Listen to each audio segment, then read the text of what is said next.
भाषेच्या अस्मितेच्या मुद्द्यावरून राज ठाकरेंनी संघालाच अंगावर घेतलंय। राष्ट्रीय स्वयंसेवक संघाचे सरसंघचालक मोहन भागवत यांनी भाषेसाठी होणाऱ्या आंदोलनांना आजार म्हणत ताशेरे ओढले। त्यावर राज ठाकरेंनी ठाकरी शैलीत सरसंघचालकांवर टीका केली। त्यामुळे पुन्हा एकदा भाजप आणि मनसेत जुंपल्याचं पाहायला मिळतंय। भाषेसाठी आंदोलन करणं हा आजार। सब मराठी लोग तलवार लेके बाहर आए और सब अन्य भाषी लोग भाले लेके बाहर आए, ऐसा नहीं है। सरसंघचालक मोहन भागवतांचं विधान, तो एक लोकलाइज बीमारी है, उसको सार्वजनिक नहीं करना। हिंदी भाषा लादणाऱ्यांना ज्ञानामृत पाजा। राज ठाकरेंचा मोहन भागवतांवर पलटवार। राष्ट्रीय स्वयंसेवक संघाच्या शतकपूर्ती निमित्तानं मुंबईतल्या कार्यक्रमात सरसंघचालक मोहन भागवतांनी केलेलं हे विधान। पंचपरिवर्तनाबाबत मार्गदर्शन करताना सरसंघचालकांनी भाषिक आग्रहावर ताशेरे ओढले। भाषेबद्दल आग्रही राहणं, त्यासाठी वेळेस आंदोलन करणं हा एक आजार आहे, अशा आशयाचं विधान करत सरसंघचालकांनी भाषिक आंदोलनांवर आक्षेप नोंदवला। सब मराठी लोग तलवार लेके बाहर आए और सब अन्य भाषी लोग भाले लेके बाहर आए, ऐसा नहीं है। ये सब चल रहा था, तब भी अपने आपस में व्यवहार चल ही रहे थे, दोस्ती चल ही रही थी। तो एक लोकलाइज बीमारी है, उसको सार्वजनिक नहीं करना। ऐसा नहीं मानना कि वो फैली, वो नहीं फैले इसकी चिंता करना होता है। इतना बड़ा समाज है, हर एक आदमी के बिहेवियर की गारंटी कोई नहीं ले सकता, और बातों को उबाड़ने वाली शक्तियां हैं, वो अपना काम करती है। सरसंघचालकांच्या विधानाचा थेट संदर्भ नुकत्याच झालेल्या मराठी आंदोलनाला सुद्धा लागू होतो। त्यामुळे मनसे अध्यक्ष राज ठाकरेंनी सरसंघचालक मोहन भागवत यांच्या विधानाचा समाचार घेत टीका केल्याचं पाहायला मिळालं। आम्हाला शहाणपणा शिकवण्यापेक्षा जे हिंदी जी राष्ट्रभाषा नाही ती लादण्याचा प्रयत्न करणाऱ्यांना आधी ज्ञानामृत पाजा, असा पलटवार राज ठाकरेंनी केला।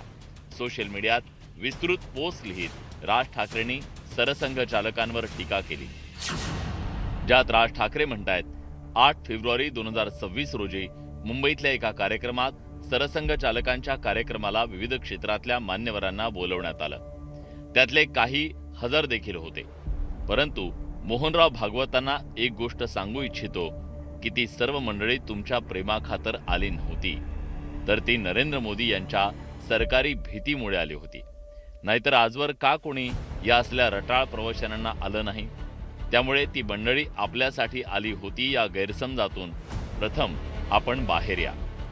भाषेबद्दलचं प्रेम, प्रांताबद्दलचं प्रेम हा जर भागवतांना आजार वाटत असेल तर त्यांच्या निदर्शनास हे आणून देऊ इच्छितो की हा आजार देशातील बहुसंख्य राज्यांमध्ये आहे। ही भावना नक्की काय आहे हे कधी भागवतांनी समजून घेतली आहे का?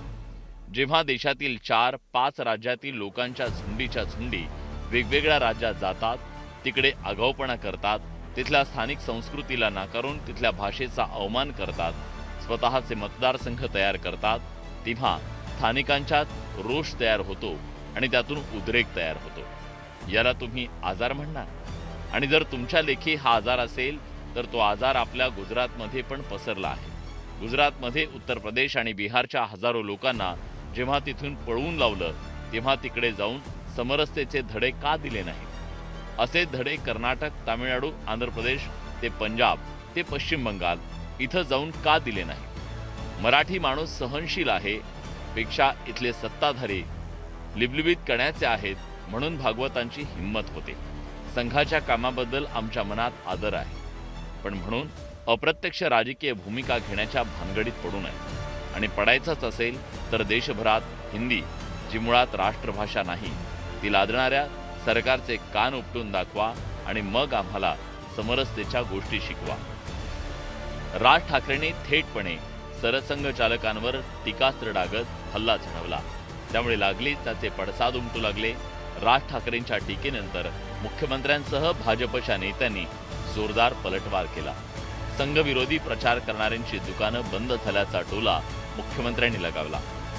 पूजनीय सरसंघचालकांनी केवळ मार्गदर्शन केलं नाही तर आलेल्या प्रत्येक प्रश्नाला उत्तर दिलं आणि जी उत्तरं त्या ठिकाणी आलेली आहेत त्यामुळे संघविरोधी प्रचार करणाऱ्यांची दुकानं बंद होणार असल्यामुळे आता अनेकांना कोणाला तळमळ वाटते, कोणाला मळमळ वाटते, वेगवेगळ्या गोष्टी होत आहेत. त्यामुळे अनेक लोक बोलून राहिलेले आहेत. मला असं वाटतं की या संदर्भात त्यांची असूया एवढीच असावी सगळ्यांची की आम्हाला का बोलवलं नाही. केवळ मुख्यमंत्रीच नाही तर राज ठाकरेंच्या सरसंघ चालकांवरील टीकेनंतर भाजपच्या नेत्यांची फौज राज ठाकरेंवर तुटून पडल्याचं पाहायला मिळालं. मोहन भागवतजीबद्दल बोलणे हे राजसाहेबांनी हे सूर्याला दिवा दाखवण्यासारखं आहे. मला वाटतं राजसाहेबांनी मोहन भागवतजीवर बोलणे हे काय मला वाटतं योग्य दिसत नाही. कधी अशा पद्धतीचं ट्विट कधी कुठल्या मदरसामध्ये बसलेल्या मौलवीला सांगत नाही की उद्याची अजान जरा मराठीमध्ये देण्याची हिंमत कर.